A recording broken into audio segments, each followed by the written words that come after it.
Sup, freaks? It's your boy Marty here for this edition of Marty's Bent. Today we're going to talk about the Super Bowl ad that Coinbase put out. And really jump in, we don't really care about the ad. What is more important is the reaction to the ad from all the retail normies who are watching the Super Bowl. I'm sorry, I'm calling you normies. Normies for lack of a better term. But I think the reaction to this ad by many people, I'm sure not everybody reacted this way, but I think there's enough evidence on the internet that many people had a visceral negative reaction to the Coinbase ad that it is something that we should touch on and try to explain why and highlight why we at TFTC and 1031 believe you should focus on Bitcoin. And we can get into why actors like Coinbase have actually done Bitcoin a massive disservice by the way they run their companies. So let's jump into it. You can see here, Francis Patano said, the room I'm in erupted in boos when we found out it was a Coinbase ad. And so here we go. Roll it. 25 seconds. Secure. Yeah. Everything you need, you better rock your body now. Everybody. Yeah. Rock your body. That's all out here. Everybody. Rock.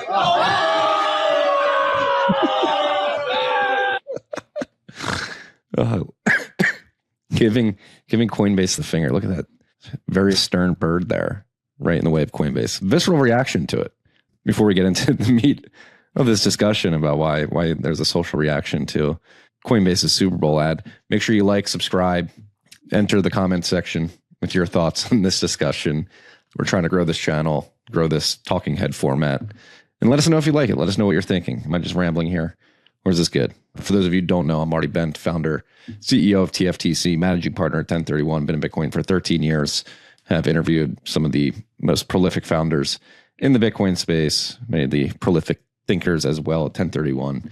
We are the largest Bitcoin technology investment platform in the world, having invested in a lot of Bitcoin-specific companies building up Bitcoin infrastructure. Coinbase is an example of a company we would not invest in because they dabble in the world of shitcoinery, and many people will hear a claim like that and say, well, you're just a rabid Bitcoin maximalist, a fundamentalist, an idealist.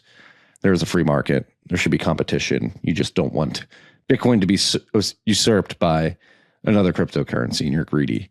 And I can certainly see that argument, and it is a free market. And what a free market brings with it is the ability to criticize others and their decisions and try to highlight the logical inconsistencies that exist with their business models and their overall thesis on crypto specifically. And so as you can see here, many people in the retail world do not like Coinbase. They were not happy when they found out that they had got to participate in a karaoke activity during the Super Bowl with a flashback to Backstreet Boys, only to be rugged by Coinbase yet again. And again, I think that is the underlying rub here, is that many people feel that Coinbase and crypto in general is a scam because they've put money in throughout the years, particularly in 2017 and later, and have lost a lot of their money. And I would characterize Coinbase as nothing more than a casino these days. They just want to launch as many tokens as possible, get people to speculate on those tokens, and then reap fees as people are trading those. And so we'll open up with a tweet from Brian Armstrong earlier today that really highlights what I think is a fundamental misunderstanding that he has in terms of where we're going, what Bitcoin and crypto represent. And they represent two different things, and I'll get into that, and how the market views these things separately. Unfortunately, the broader market lumps Bitcoin in with all of crypto, but that's why I do what I do at TFTC, why we do these talking head videos, why we invest and deploy capital the way we do at 1031 is because there is a clear demarcation between Bitcoin and the rest of crypto. And it's our job to get that information out there. So earlier today, Brian Armstrong said, crypto and tokenization will become a great equalizer, giving billions a level playing field to pursue wealth creation. Equality of opportunity is worth pursuing. Equality of outcomes leads to very dark places. And so this is one of the rhetorical tricks that Brian Armstrong and other members of the Coinbase team use. Is really frustrating because they'll say something that's blatantly obvious, and then they'll try to equate what they're doing to that thing. And so here, like, equality of opportunity is worth pursuing. Equality of outcomes leads to very dark places. Like, if you understand human history, this is a very true statement. What equality of outcomes by trying to get equality of outcomes, how do you do that? How's humanity historically done that? It's via things like communism and socialism. And it never works out. You can't have equality of outcomes because people are different. Individuals, I think Thomas Sowell's great quote is that no individual is the same. People are different. Some people have more agency, more drive, are smarter, more productive, and can do things, and they should be rewarded if they have agency, drive, and are able to smartly and efficiently and profitably bring goods and service to market that are demanded by the market. And I think Thomas Sowell said it best when even myself, I am not equal on a day-to-day basis. Some days I have better drive, better agency, better productivity. I'm thinking better than some other days. And so even an individual isn't the same on a day-to-day basis. And so Brian Armstrong taking a very obvious and true statement and then trying to equate it to crypto. Crypto and tokenization will be a great equalizer, giving billions a level playing field to pursue wealth creation. And this is, I think, one of the biggest misconceptions of Brian Armstrong, Coinbase, and anybody who thinks crypto is a revolution. It's really just economic illiteracy not forced on the market, but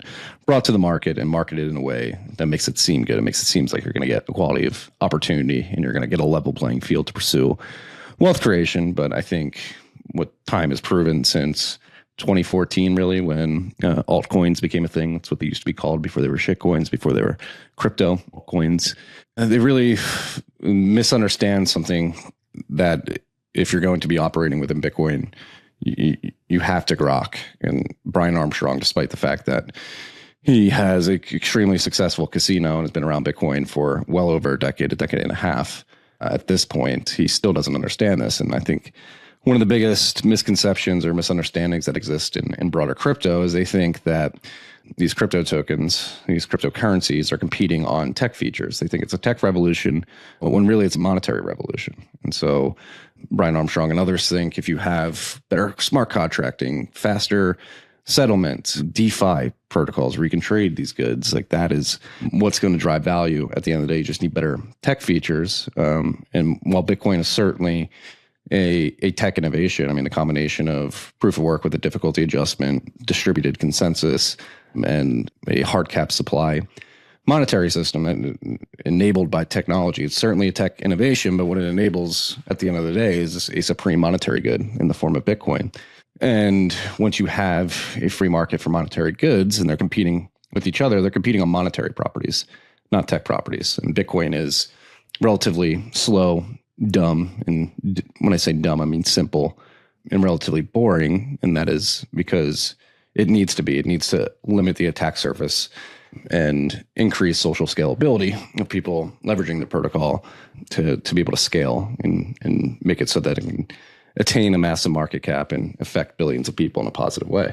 And so Bitcoin's beauty is found in its simplicity, and that simplicity basically makes it so the monetary properties of Bitcoin are ironclad, and any other cryptocurrency that's launching is competing with those properties of Bitcoin. And again, many in crypto think that these things compete on tech features. So you add a flashy thing here, a flashy thing there, and this is going to get adopted because you can do more with it. You can do more with this cryptocurrency. But at the end of the day, again, it falls back on monetary properties. Nothing competes with Bitcoin when it comes to monetary properties in the realm of digital currencies, and they're all going to lose out at the end of the day. Millions, literally millions of these tokens have come and gone now at this point, and none have been able to come close to Bitcoin's success. And this is what I think is really driving and underneath the reaction to Coinbase's Super Bowl commercial last night. It's something that I think we should take seriously in the Bitcoin community. I know myself and many others in Bitcoin have really been focusing on this problem in recent years, like, again, trying to drive the delineation between Bitcoin and broader crypto. They're different. I do not like being associated with crypto. When I explain what I do to people, I tell them I'm in Bitcoin. They're like, oh, you're in the crypto? Like, you must like, literally I have some people say, you must love Coinbase. I'm like, no, I actually completely disagree with what they do in their whole worldview. And I think crypto is filled with scammy people and scams, overt scams.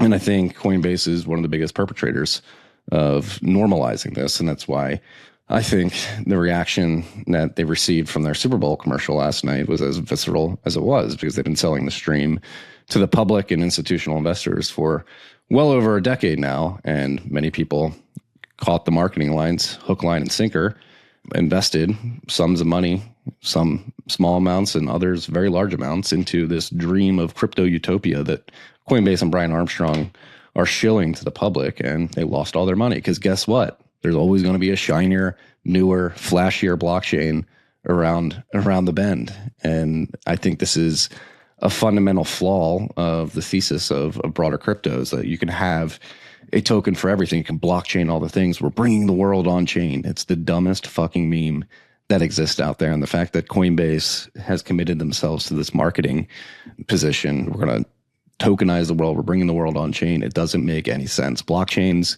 do not make sense for most use cases that are being marketed out there. Blockchains exist. Satoshi launched Bitcoin, a distributed peer-to-peer digital cash system that runs on proof of work with the difficulty adjustment to solve the Byzantine generals problem, to make sure that people could have confidence that, number one, they own Bitcoin, and number two, that the monetary properties of the protocol and of the consensus could be protected at scale. And the way you do that is you use private public keys, and you basically download node software. And if you have a private key associated with a public address with a Bitcoin UTXO, you can verify that you own that. And then number two, the monetary properties of Bitcoin are protected because, to change those, you would need to get consensus amongst the peers running nodes on the network to change the monetary properties. And considering the fact that most people joined Bitcoin and decided to run nodes to validate the rule set of the protocol because they found value in the fact that it was a scarce digital resource, it is highly unlikely that you're going to successfully convince the army of node operators to download consensus software that would increase the hard cap supply limit.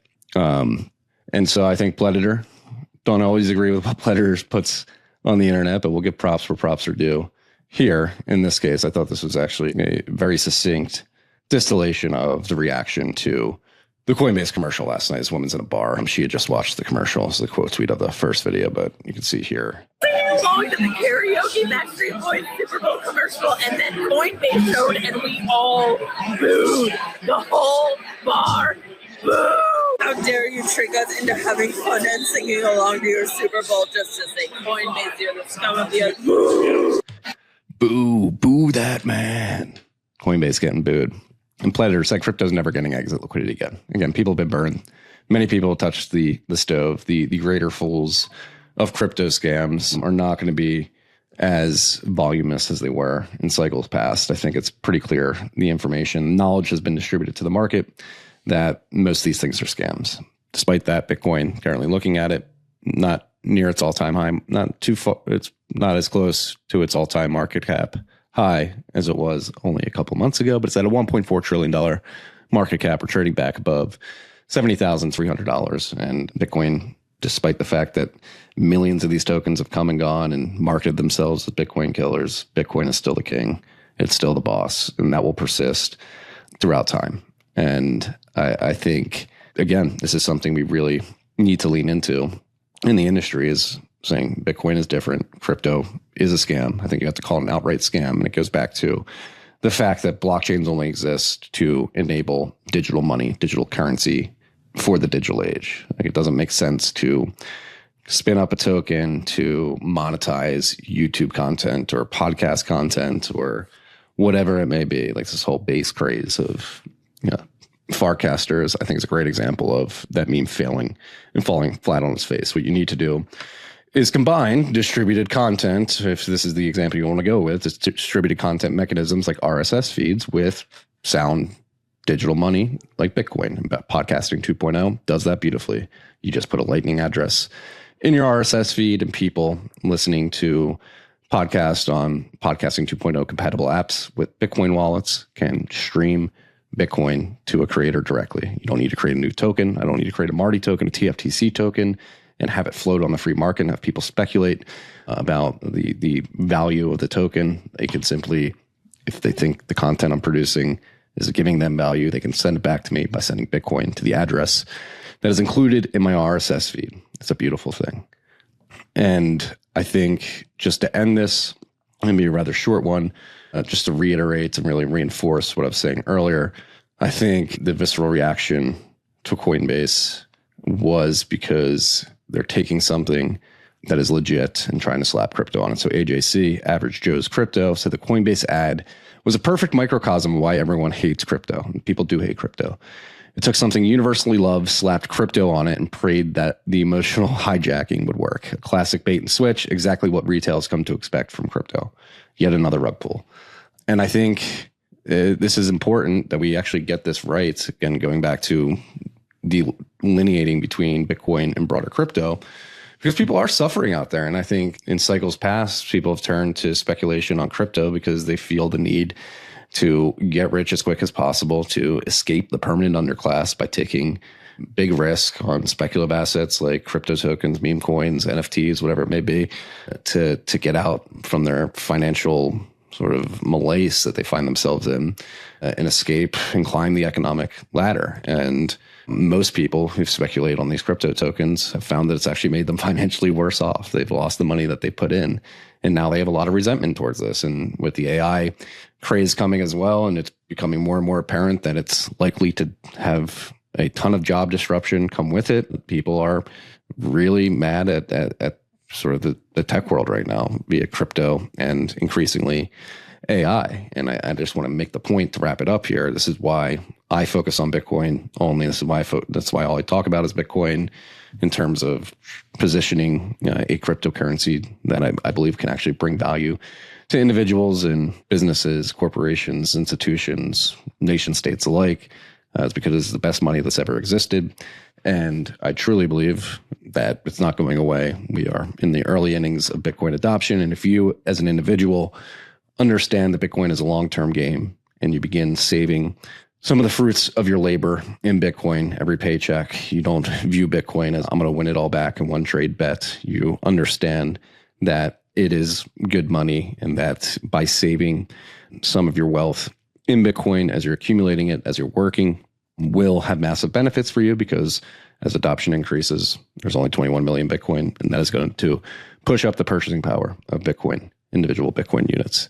And so, yeah, I think Brian Armstrong and Coinbase are completely disconnected. I think they're Pied Pipers leading the retail masses astray and leading them to ruin. And I think the retail masses have caught on to that in this cycle, which is why they reacted so negatively to the Super Bowl commercial last night. And so, yeah, that's all I have to say about that. Crypto's a scam. Everybody knows it.